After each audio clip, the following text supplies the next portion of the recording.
Veamos el contexto del tema de hoy.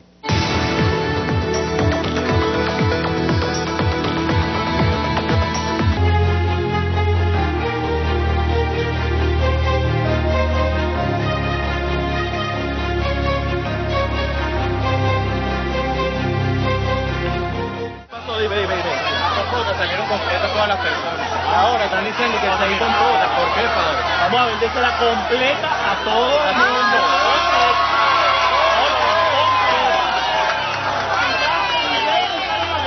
A una persona completa hay que vender a todas las personas.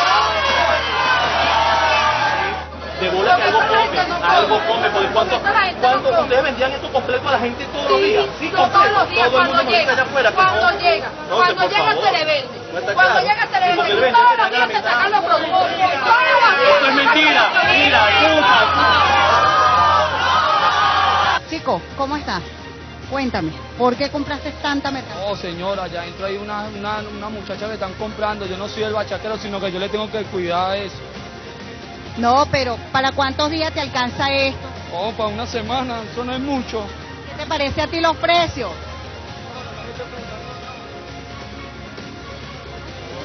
¿Qué te parece a ti los precios? ¿Están regulados? Ahí está, pero también viene la cara, no es como nosotros. No una sola de 200, también viene la cara y 200. Pero bachaqueo 30.000 bolos, ¿Tú crees que eso de verdad sea para sus hijos? No, eso es para bachaquear. Porque cómo le da chance de ir para allá y para acá. Nosotros somos un grupo de 5 mujeres que nos venimos y no bachaqueamos. Nos venimos desde las 2 de la mañana, la muchacha que está casi para parir. Claro, claro. Es que eso es puro para revenderlo. Y uno sí lo compra realmente para sus hijos, no para revenderlo.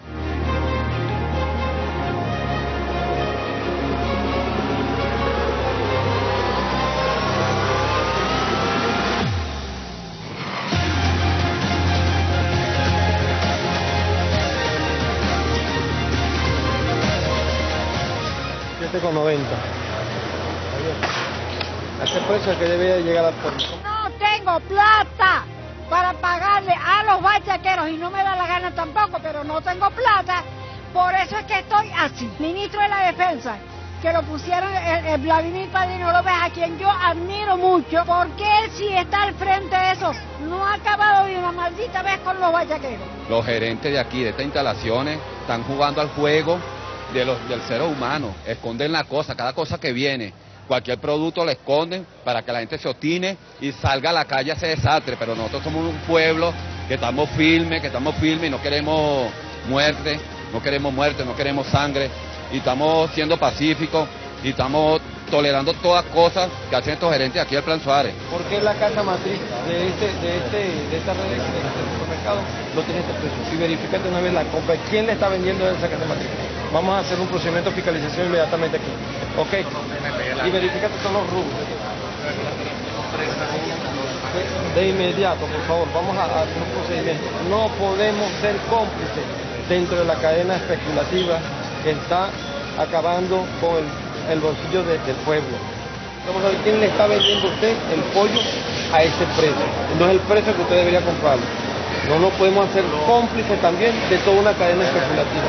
Vamos a revisar quiénes son los proveedores ahorita mismo. ¿Qué le parece a usted estos operativos que se han venido realizando, tanto en los comercios como en las panaderías? Lo que pasa es que no estoy enterada de que tomó las guardias, porque en verdad no he oído noticiero ni nada, porque a veces la noticia me dice una cosa y en verdad está pasando otra. ¿Y hoy cómo está la cola? Hoy no hay cola, no sé si es porque están toda la cantidad de guardias.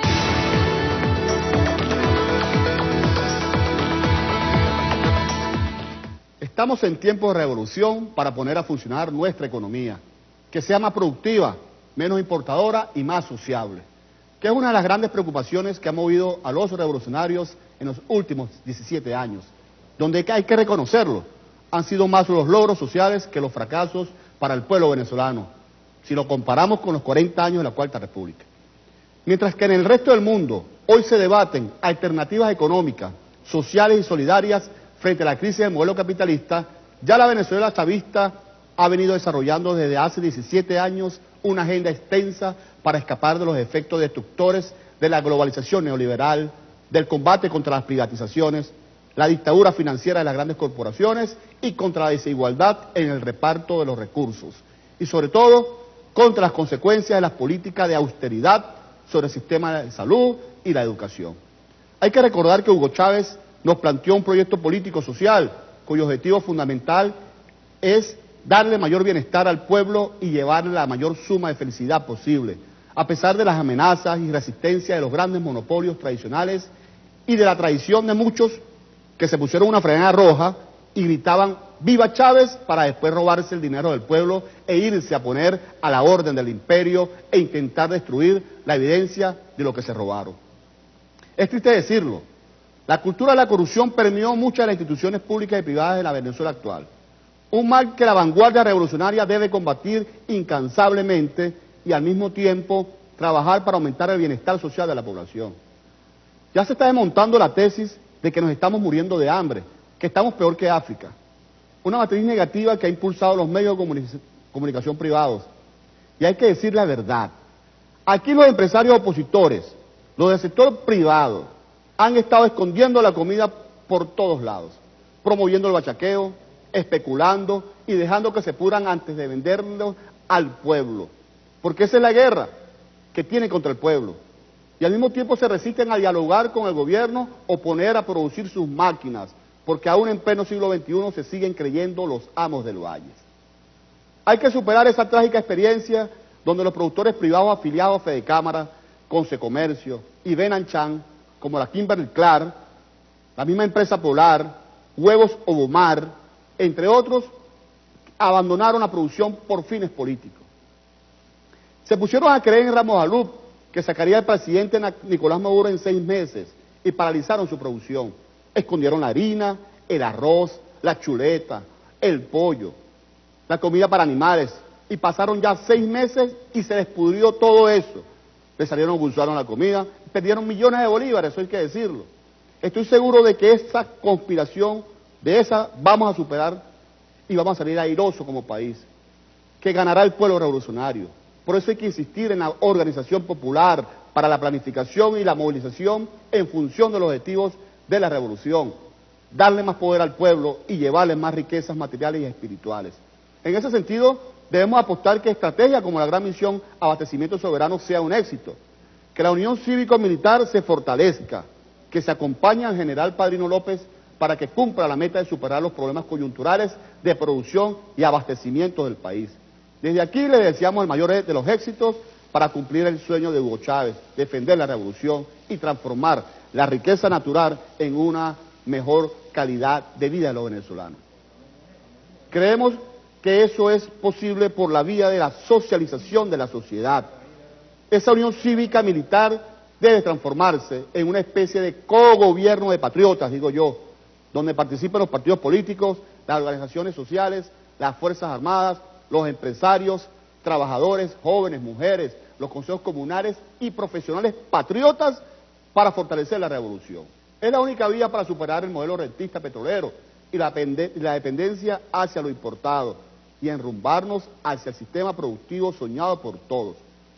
Asimismo, en el marco del decreto de emergencia económica y el arranque de esa gran misión de abastecimiento soberano, se propone que se conformen los batallones de producción socialista, donde participe la milicia, los batallones militares y un contingente de venezolanos captados de la sociedad civil que no estudien ni tengan empleo fijo para impulsar la producción manufacturera y agroindustrial en el corto plazo.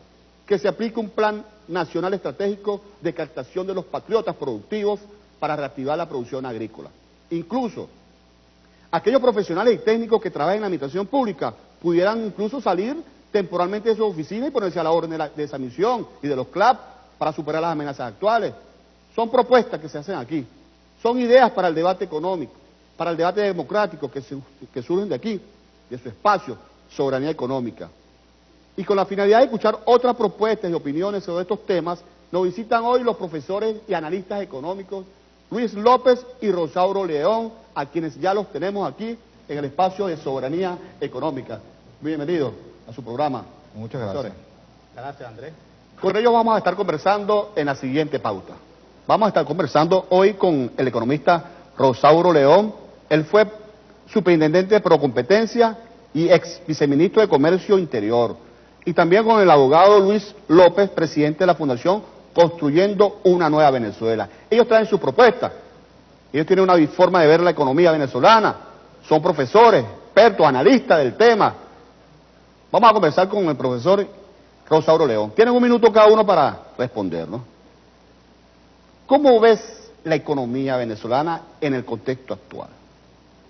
Mira, la economía, Andrés, atraviesa por una fuerte crisis, pero además de la crisis económica en sí, está acompañada o agudizada por intereses políticos y acompañada por una guerra psicológica que también obedece a otros intereses. Pero entrando al tema económico propiamente dicho, es evidente que hay una crisis, pero es una crisis multifactorial, ¿no? Que si se quiere ha sido el elemento que ha impedido llegar a soluciones de manera más expedita, porque hemos caído en la trampa de ubicarnos en extremos y atribuirle determinadas causas como muy determinantes a la crisis. Me explico, ¿no? Por unos sectores se habla de que la crisis es debido, sí, solo sí, a una guerra económica, pero en el otro extremo hay quienes señalan que la crisis se debe sola y exclusivamente a la mala política económica del gobierno. Yo creo que se trata de manejarnos en los matices y precisamente la economía como ciencia te da esa posibilidad. La economía no es más que una caja de herramientas que te permite tomar decisiones determinadas según las circunstancias muy específicas que haya en un momento histórico. Y es multivariable. Multivariable, hay muchos elementos ahí, por eso es que es la complejidad que está inmersa allí, pues la economía es compleja como tal, pues como ciencia, como disciplina científica. Pero vamos a ver la opinión del profesor Luis López. ¿Cómo ve la situación, profesor? Dígame. Bueno, concuerdo con el amigo aquí invitado, el profesor Rosauro. Indudablemente la crisis es multifactorial, no es solamente una crisis del sistema económico como tal, es una crisis sistémica. Hay grandes fallas en los diferentes subsistemas que componen al sistema global de la nación venezolana. Tenemos una falla en el sistema político, una falla en el sistema económico y una crisis social que es indudable. Concuerdo perfectamente con él, aunque difiero mucho del editorial con el que iniciaste el programa. No creo que haya una guerra económica en el país, si hay una guerra por parte del gobierno a las variables y a los actores económicos del país, porque el ambiente es sumamente hostil y no se permite que se desarrollen los actores económicos. Dígame un primer elemento central para que usted diga que no hay una guerra económica. Mira, fíjate, aquí el problema es de distorsión de los diferentes mercados que existen. Tenemos una grave distorsión en el mercado cambiario, tenemos una grave distorsión en el mercado laboral, tenemos otra distorsión en el mercado accionario o de valores, otra grave distorsión en la oferta monetaria. Y si nos vamos enumerando cada uno de todos los elementos que pudieran englobarse como el sistema económico, vemos que la falla está en erradas políticas por parte del gobierno cuando ha tratado de controlar cada uno de los efectos o de todo lo que se refiere a cada uno de esos mercados que tenemos. Dime, por ejemplo, el mercado cambiario. ¿Qué te parece la política? En el mercado cambiario tienes una moneda que está sobrevaluada, no tiene el valor que debe tener esa tasa de cambio. ¿Cuánto se debería ubicar el tipo de cambio? Mira, yo creo que debería de ubicarse muy cerca del cambio implícito. Es el valor que nos da al dividir la masa monetaria, o sea, la cantidad de efectivo en monedas de billete y depósitos a corto plazo que están en la economía circulando, lo que se conoce con la variable del M2, entre las reservas internacionales. Claro, eso nos va a dar un problema de que no va a diferir mucho con respecto a la tasa de cambio oficial, pero va a ser mucho más beneficiosa que, por ejemplo, el dólar a la cual se toma como referencia, que es el dólar negro, del que se toma como referencia por internet de las casas de cambio de Cúcuta. Pero actualmente el tipo de cambio del gobierno, que fija el gobierno, está por el orden más o menos de 650 bolívares por dólar. Eso es en DICOM, pero es que no todas las empresas tienen acceso a DICOM. Entonces, el tema es que el Estado ha tenido el monopolio de muchas actividades, empezando por el monopolio de la moneda, de las divisas. Entonces sucede que los monopolios más perniciosos, los monopolios de por sí son dañinos para la economía, pero Si el monopolio ejercido por el gobierno es más pernicioso aún. ¿Qué opina usted de eso, profesor Rosauro? En cuanto a la guerra económica. Sí, la guerra económica y sobre también el tipo de cambio. Sí, mira, es evidente que hay una guerra económica, que más que una guerra económica es una guerra histórica, político-ideológica.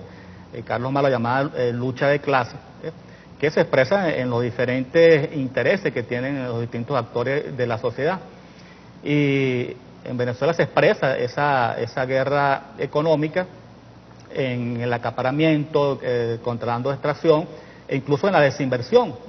Si bien es cierto que hay una desinversión que es atribuible a la desconfianza en la política económica, también hay una que es inducida, ¿no? Y que es voluntaria, porque si no entendiéramos fenómenos como empresas, el caso de la Polar, que dice no tener divisas para comprar materia prima y producida aquí en Venezuela, pero sí tiene dólares para hacer inversiones en Colombia, en Estados Unidos. Entonces allí está claro que sus intereses no están en reactivar la economía, ¿no? Sin embargo, hay que ver la frontera, ¿no?, de lo que son los fenómenos que se dan por esa guerra económica y los que son propios de la política. El bachaqueo, por ejemplo, el bachaqueo es una consecuencia, no podemos decir que la guerra económica se expresa en el bachaqueo. El bachaqueo tiene que ver, por un lado, con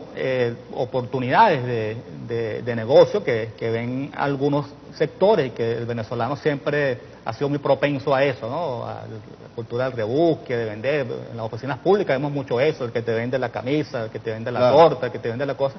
Y bueno, mucha gente ve esas oportunidades, pero allí es donde sectores políticos se aprovechan para profundizar y agudizar el problema, ¿no? Entonces se está manipulando el mercado, diría usted, de distribución de alimentos, sí, y todo eso. Como te digo, bueno, hay una guerra histórica donde obviamente, ¿no?, cuando hay una guerra, el enemigo se va a afianzar en los flancos débiles que tú le proporciones, y es muy cierto que la política económica es muy débil, es incoherente, y eso permite que se profundicen los fenómenos económicos. El caso que él hablaba de tipo de cambio, bueno, ahí tiene razón. El sistema cambiario desde hace rato que ya cumplió su ciclo, porque ninguna medida económica puede ser permanente. Las políticas no son eternas, las políticas obedecen a determinadas circunstancias. Una vez corregidas las circunstancias, tú tienes que dar un paso adelante. Cuando se toma la decisión del control de cambio, es porque en ese momento había una caída abrupta de las reservas internacionales y una fuga de divisas provocada por el conflicto político. Y eso permitió en aquella oportunidad el control de cambio, que se recuperaran las reservas internacionales y evitar esa fuga de divisas. Hoy por hoy el sistema es demasiado pernicioso y no ayuda, no ayuda realmente a que se solucionen los problemas. Coincido con Luis, más bien ha provocado que sea ese dólar paralelo, llamado dólar today, y que sea el referente de los precios en la mayoría de los productos. Entonces hay un desencuentro, están hablando prácticamente de un desencuentro entre los sectores productivos, el gobierno, incluso con la sociedad. Pero vamos a conversar ese tema después que vengamos del corte. Estamos de vuelta en su programa Soberanía Económica, conversando con los profesores Rosauro León y Luis López. El tema, la economía venezolana. Hay un desencuentro aparente o real entre los empresarios que controlan la distribución, la producción de bienes de primera necesidad, el gobierno, los actores, los consumidores. Es decir, la economía está como en un desencuentro. ¿Hace falta encontrarla? ¿Qué opina usted, profesor? Mire, indudablemente sí hay un profundo desencuentro. Fíjate, aquí en Venezuela, en cualquier país del mundo, solamente pueden darse las inversiones si se reúnen 5 condiciones básicas que Venezuela no las tiene. La primera de ellas es que haya respeto a la propiedad privada. Mientras no haya respeto a la propiedad privada en un país como este, que hubo más de 1.100 y tantos de expropiaciones, nadie va a querer invertir su dinero acá en el país. En segundo lugar, que el gobierno tenga límites en su actuación. El gobierno no se puede meter en absolutamente todo y hacer las veces también de actor económico. Aquí vemos que el Estado es industrial, el Estado es comerciante, el Estado hace otras cosas que no debería estar haciendo para que pueda ser eficiente. Que tiene que haber ciertos servicios públicos a los cuales sí tiene que generar poner todo su empeño para que esos resultados sean óptimos. ¿Neoliberalismo o sin neoliberalismo? Mira, eso de aquí de neoliberalismo, eso es una gran falacia. Aquí jamás hubo neoliberalismo en el país. Aquí lo que más se acercaba a todo siempre fue una política keynesiana. Eso es un gran invento aquí hablar de neoliberalismo. ¿Ok? Ahora, estaba con las 5 condiciones. Ajá. La otra, además de eso, es que haya seguridad jurídica. Necesitamos que aquí haya un poder judicial que sea completamente autónomo e independiente, con jueces que ejerzan, lleguen a sus cargos por concurso de oposición, como está previsto en la Constitución, que todos tengan estabilidad y que además de eso den sus resultados o sentencien las causas que le llegan para digamos, sustanciarlas en los tiempos previstos en las leyes y conforme a derecho. Y finalmente que haya libre mercado o libre competencia, para que pueda haber una guerra de oferentes y se cumplan los postulados de la ley de la oferta y finalmente una moneda sólida. Claro, usted está diciendo que esos 5 elementos no se aplican en Venezuela. No se aplica en Venezuela, aquí prácticamente... ¿Qué opina de eso, profesor? Sí, mira, yo creo que en principio el sector empresarial en Venezuela nunca ha sido un sector productivo, un sector eficiente. Más bien han sido captadores de la renta petrolera. Y se trata de corregir eso, porque este sector empresarial más bien ha estado orientado hacia la importación, no solo de productos terminados, sino de materia prima, pero nunca hubo un esfuerzo por producir la materia prima requerida en la producción aquí mismo en Venezuela. Yo creo que el gobierno está haciendo grandes esfuerzos en ese sentido. Sin embargo, es cierto, ¿no?, algunos de los aspectos que señala Luis, en el sentido de que se requiere confianza, ¿no?, para invertir. Toda persona que vaya a invertir quiere tener las reglas de juego claras y quiere tener confianza, y allí es donde ha habido la debilidad, porque la política económica no ha sido coherente, ha habido exceso de controles y eso de alguna manera le resta confianza a los inversores. Se necesita producir y bueno, el que produce quiere obtener una ganancia, y si no tiene las reglas del juego claro va a ser difícil que... Claro, pero está planteando que la propiedad privada no se respeta.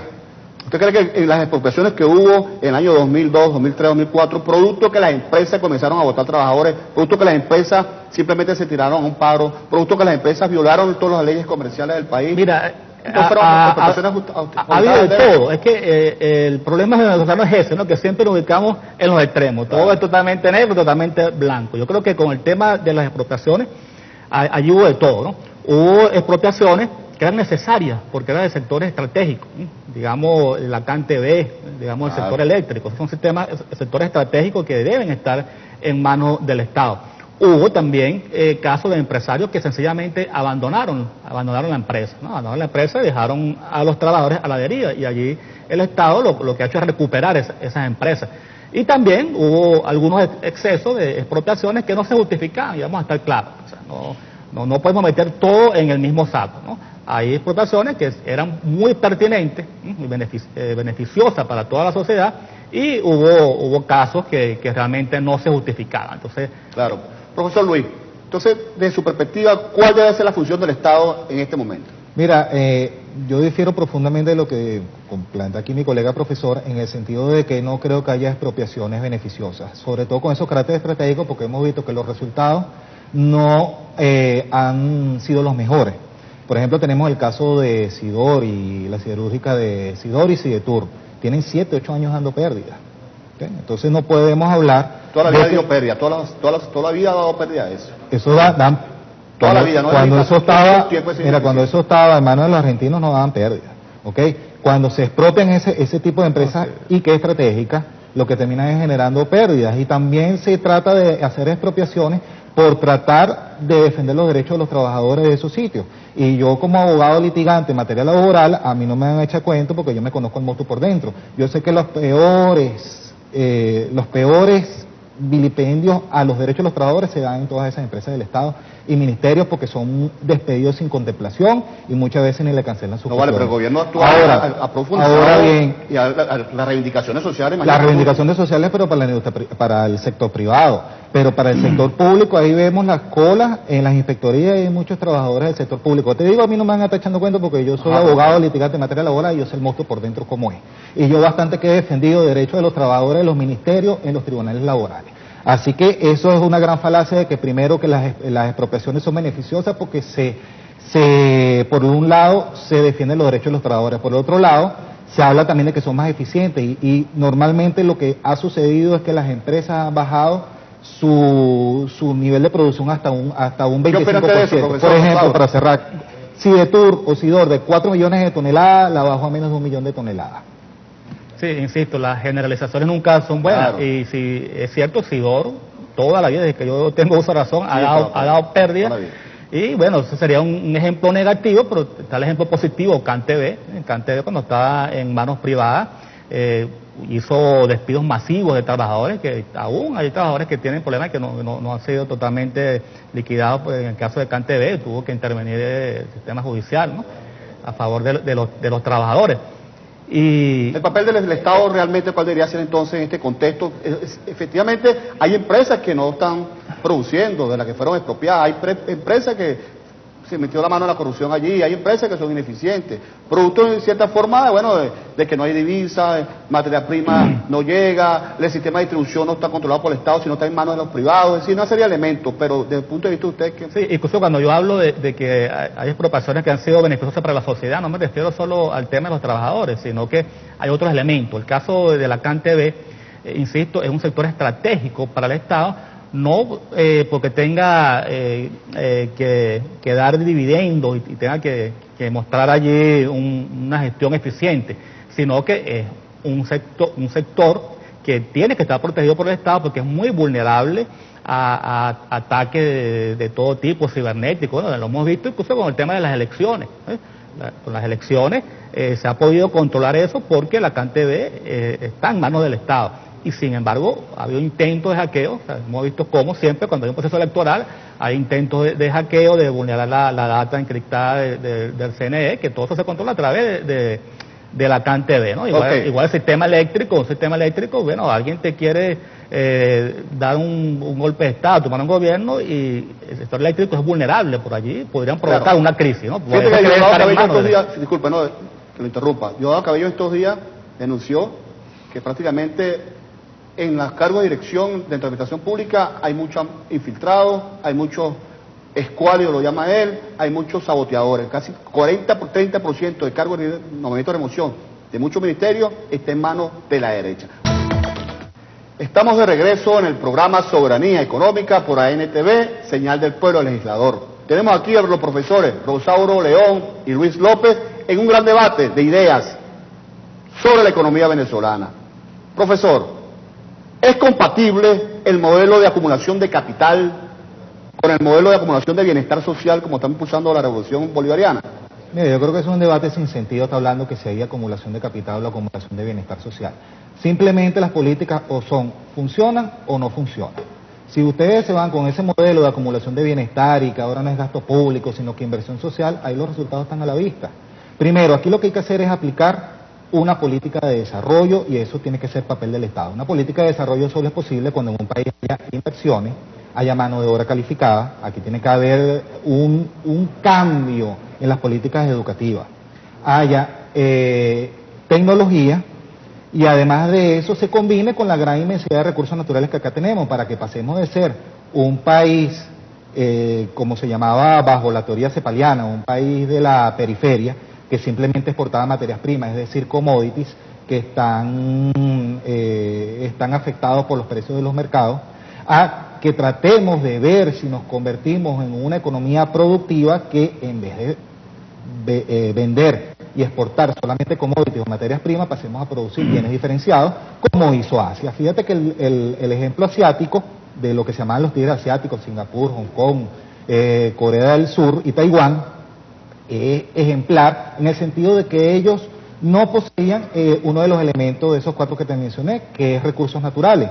Ellos supieron ver cómo hacían interactuar los otros 3 elementos. La mano de obra calificada que tiene que estar destinada al tema de la ingeniería y el tema de los estudios científicos. Fíjate que en el caso venezolano, que esto es una cifra alarmante a la cual hay que buscarle cómo revertirlo, la carrera más estudiada es la de Derecho.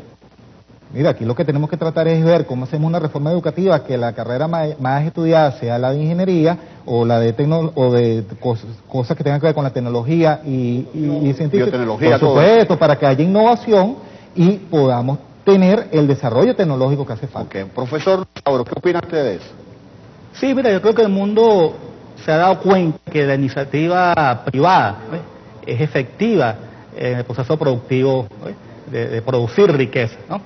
Pero también hemos aprendido que el socialismo es más eficiente a la hora de distribuir esa riqueza.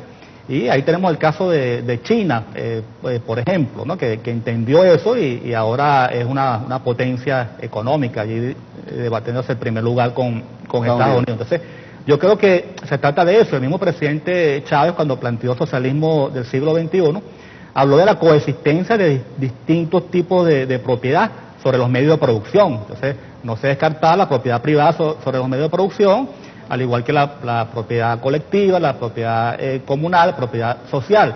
Y yo creo que se trata de eso, ¿no? Se trata de que se conjuguen todas las formas posibles de producir, y lo importante es eso, es producir. Pero creo que el Estado tiene un rol fundamental en lo que es la distribución de esa riqueza. Entonces, fíjate, allí tenemos, aprovechar la pregunta, el caso actual del desabastecimiento en Venezuela, ¿no?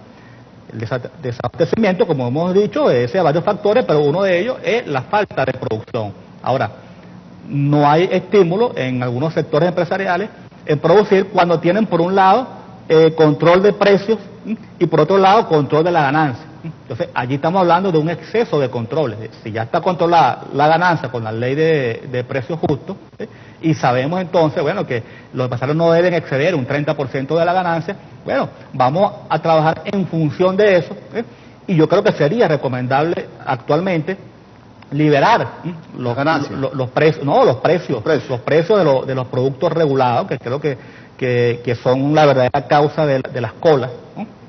Las colas en los supermercados son ¿para qué? Son para buscar productos regulados. No es verdad que haya hambre, no haya comida, no, sí. Yo cada vez que entro al supermercado veo muchas alternativas, pero las colas son fundamentalmente para acceder a esos productos regulados. Si eliminamos esa regulación, pero a la vez el gobierno puede acordar con sectores empresariales, mira, yo te voy a permitir subsidiar, que tú vendas al precio que más te convenga, respetando la ley de precios justos, ¿no? Según tu estructura de costo y obteniendo una ganancia que no exceda el 30%, pero véndeme el 30% o el 40%, que se negocie de tu producción, ¿verdad? Para yo distribuirla a través de los CLAP y de la red pública de distribución, Mercal, Pedeval, Bicentenario, y entonces yo estoy subsidiando directamente a los sectores más necesitados. Profesor, está bien, pero fíjate. El margen de ganancia que dice la ley actualmente es 30%. Una inflación de 180%. ¿Quién invierte así? Sí, yo estoy produciendo para más bien perder. Si mi tasa de ganancia incluso es negativa. Claro, ¿Cómo se soluciona ese problema? Claro, porque la inflación es una consecuencia y que tiene varias, la redundancia, son varias los elementos, los factores, ¿no? Las variables que inciden. Una de esas es la falta de oferta porque no hay suficiente producción. Pero aunado a eso tenemos también la creación de dinero inorgánico, ¿no? Donde la liquidez monetaria rebasa los límites que son coherentes a las reservas internacionales. Pero además está el tema de la especulación, de la guerra económica, entonces, bueno... Último factor, el desencuentro, como decíamos hace rato, entre el gobierno y los empresarios. Los empresarios quieren hacer lo que quieran, el gobierno tiene una política que según ustedes no está ajustada. Una medida como esta, disculpa Andrés, que puede ser temporal, mira, vamos a liberar los precios por 6 meses, y a los 6 meses, bueno, evaluamos la política, porque ¿qué sucede? Que las medidas económicas tienen un objetivo, y si tú ves que no se cumple, tú debes cambiar. Si la política del control de precios, ¿para qué se hace control de precios? Para controlar la inflación. Claro. Si tú ves que ya tienes 2, 3, no sé cuántos años de control de precios y la inflación no la puedes detener, hay que cambiar la estrategia. Tienes que utilizar la estrategia ahora. Pero libera por 6 meses y después evalúa y los resultados. Yo estoy seguro que eso le da la confianza que hablaba Luis, de la seguridad jurídica que requiere para invertir, porque ya saben que, bueno, que ganar el 40%. Muy bien, disculpa que te interrumpa. Lo que pasa es que los empresarios lo que quieren es dólares. Y resulta que la economía no tiene dólares petroleros porque los ingresos petroleros han disminuido producto de los precios del mercado internacional. Ya por el orden de 32, 33 dólares por barril. Afecta a nuestros ingresos. Nuestros empresarios dependen casi 70, 80% de dólares para poder producir, para importar materia prima, maquinaria, repuestos, toda esa cuestión. ¿Qué opinas de eso, profesor? Eso es cierto, para que tiene que ver con lo que está hablando, eso es cierto, Pero ¿por qué quieren dólares? Porque hay un dólar, que es al cual quieren acceder, que está controlado. Entonces, ahí yo insisto, ahí está el principio de que si no hay tentación, no hay pecado. Si tú eliminas la tentación, entonces, ¿para qué van a querer dólares? Los demandantes de dólares van a hacer nada más lo que lo requieren para importaciones, para remesas, etcétera. Pero ahorita todo el mundo demanda de dólar porque quieren el dólar, porque sabe que después pueden tener un diferencial cambiario cuando lo colocan en el mercado paralelo. Entonces, igual pasa con los productos regulados. Mientras haya productos regulados, va a haber bachaqueo. Así tú eliminas esa fuente, que llamamos la tentación, se elimina tanto las colas del bachaqueo como ese afán de los empresarios de querer acceder a los dólares baratos. Entonces tú los obligas porque realmente tiene vocación de producir y no porque está buscando el negocio del interesar cambiario con la divisa. Vamos a ir a un corte primero, ¿no? Sin embargo, vamos a estar con una pregunta siguiente. ¿Cómo hacemos para reactivar la economía, la producción, la distribución y que sea de una forma satisfecha las necesidades de los venezolanos? Estamos de regreso en su programa Soberanía Económica, conversando sobre la economía venezolana, la situación actual. De acuerdo con las opiniones de los expertos que tenemos en este día de hoy, ellos plantean que la macroeconomía y la microeconomía no están en el punto ideal. Profesor Luis López, entonces, ¿qué hay que hacer para poder funcionar? Bueno, fíjate, yo voy a retomar unas ideas que dos profesores que precisamente hablan de que el socialismo ha sido la manera más eficiente de distribuir la riqueza. Mire, para distribuir la riqueza primero hay que generarla, porque si no lo que queda es distribuir es miseria, como lo que está sucediendo ahorita, actualmente en nuestro país, lamentablemente. Ahora bien, el ejemplo de China no es el más ideal para hablar de las bondades del socialismo, porque en los países socialistas ya se cuenta del fracaso de sus políticas. Ya vemos que la Unión Soviética colapsó, la Europa Oriental, todas estas cosas que estamos padeciendo ahorita fueron ya vistas en Checoslovaquia, Polonia, Ucrania, etcétera, etcétera. El socialismo ya demostró a nivel mundial que es un fracaso y aquí nos empecinamos en tratar ese macabro experimento con nuestra Entonces, ¿qué vamos a hacer? Ahora fíjate tú, en el caso chino, fíjate que China empieza un proceso de reformas económicas a partir de 1978 y no han culminado aún. La idea es que en ese país comunista, donde se comenzó y se instaló muy enfermo bajo la revolución cultural de Mao después de la Segunda Guerra Mundial, en 1978 con las reformas económicas para que China se insertara en el libre mercado, comenzando por la provincia de Hong Kong y la provincia de Macao, donde ahí sí había mercado absoluto y ahí es el único país donde se puede hablar que hay modernamente un neoliberalismo salvaje y capitalista. Porque en China, porque a pesar de que es un país comunista, era lo que el ideólogo Deng Xiaoping ideó como un país de dos sistemas. En todo el resto del territorio, comunismo, y en esas dos provincias especiales, un régimen de fronteras distinto, de libre mercado, donde incluso el mercado laboral no tenía ningún tipo de regulación. Pero es que podemos empezar por ahí. Vamos a hacer algo muy similar a lo que surgió de un país comunista como China en un país socialista que ya tiene 57 años de socialismo, porque no nos debemos olvidar que también con el pacto de punto fijo ahí lo que se fijó fue un socialismo disfrazado. Lo que pasa es que el socialismo del siglo XXI es un socialismo más interventor y con menos propiedad sobre los factores de producción. ¿Qué opina usted de eso, profesor Rosauro?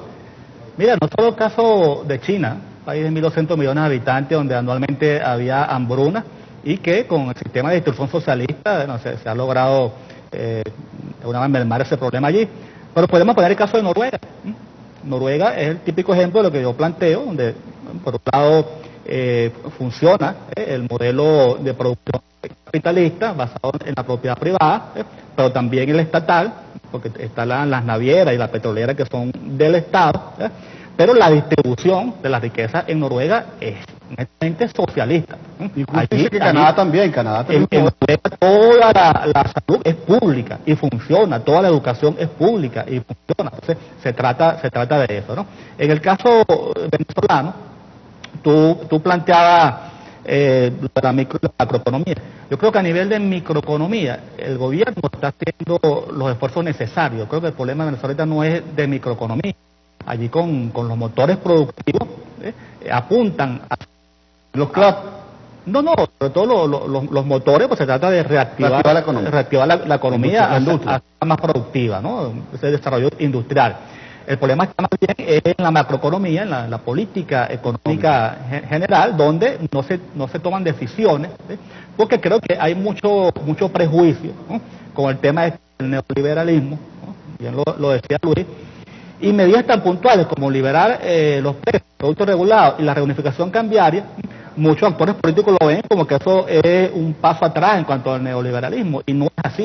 Para que tú digas que estás aplicando un paquete neoliberal, en el cual yo no creo, yo soy enemigo de los paquetes de ajuste neoliberales, tienes que cumplir varias condiciones. Tú tendrías que hablar de privatizaciones generalizadas, pero tienen que ser generalizadas, no porque tú privatices una o dos empresas, tú estás aplicando un paquete neoliberal. Tiene que ser privatizaciones generalizadas, tiene que haber congelación de sueldos y salarios, ¿no?, lo que llamamos la depresión de los sueldos y salarios. Tiene que haber ajustes fiscales drásticos que toquen los programas sociales. Tiene que haber reducción de los impuestos, ¿sabes? Tiene que cumplirse un conjunto de condiciones. Se habla que es un paquete y tiene que hacer simultáneamente para que tú puedas hablar de un paquete neoliberal. Si tú puntualmente liberas los precios de la economía, eso es como el caso de... Hay temores como la de gasolina, hay muchos temores.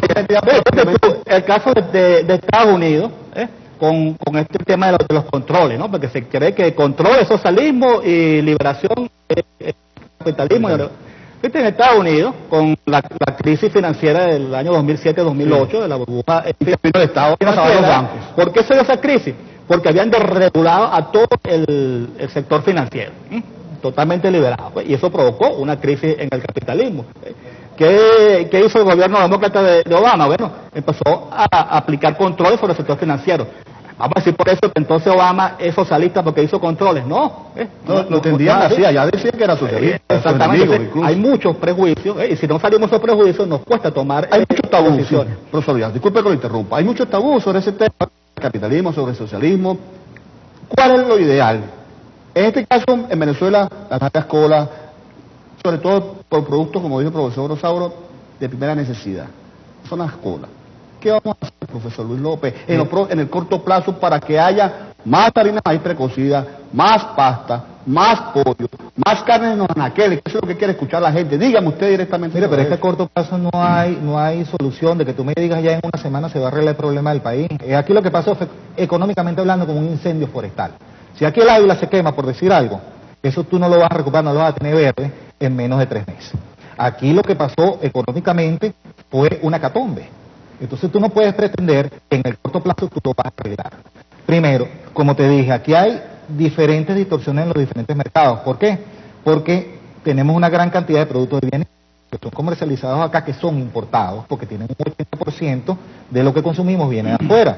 Y efectivamente, los precios han disminuido. Profesor, ¿qué hay que hacer? Pero queda poco tiempo ya. ¿Qué hacemos? Dame su propuesta. Bueno, primero puedes recortar masa monetaria, no sé, emitir una pública o aumentando el encaje legal de los bancos, de modo que tú por un lado puedas recoger la masa monetaria y buscar cómo hacer para que tus reservas internacionales aumenten, de modo que ese diferencial cambiario no sea tan alto y no estés regulándote o siguiendo que la economía sea referencial por el precio de internet del ¿disminuir el gasto público?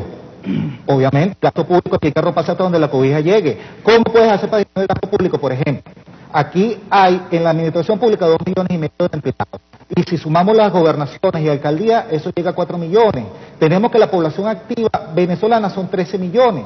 Y hay como 1,5 millones de desempleados. Fíjate la distorsión del mercado laboral. En cuanto al tipo de cambio, ¿qué vamos a hacer? El tipo de cambio ya te lo dije. Y eliminarlo no, porque también no tienes, se te van las reservas internacionales, porque la desconfianza cae, todo el mundo iría a irse. Pero tú, por ejemplo, puedes conservar de modo de tratar de llegar a 40.000 millones de dólares de las reservas internacionales, conservando un control del 40% de las divisas que ingresa vía petrolera y el otro 40% lo liberas. Muy bien. Y después de eso, que llegas a de los 50.000 millones de dólares, empieza un proceso de revaluación monetaria. Muy bien, porque de esa manera, cuando el bolívar valga más y el valga menos, la gente no va a estar como loca tratando de salir de los bolívares por comprar dólares y que siga con el capital. Profesor, puntualmente, ¿qué medidas fiscales hay que tomar inmediatamente? Fiscales, me dice. Mira, yo no creo que el problema sea fiscal, en el sentido de fiscal sería de reducir el gasto público. Yo creo que hay dos medidas que son puntuales, que son allí la más trascendente. Una tiene que ver con avanzar en la reunificación cambiaria.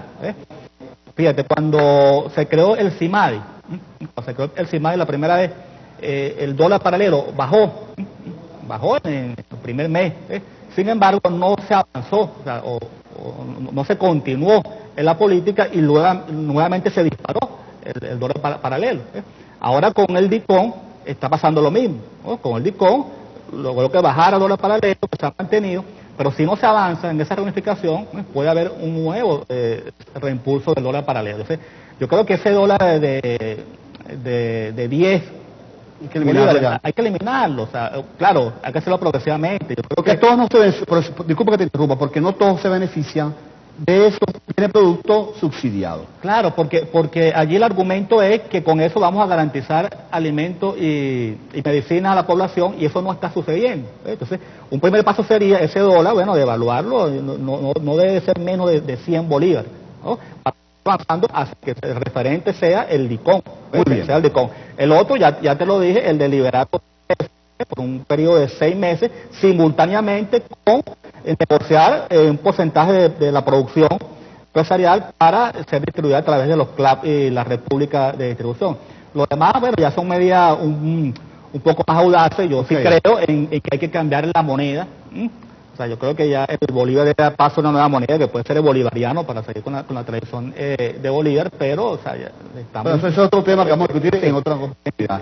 Muchas gracias por venir a nuestro programa sobre económica.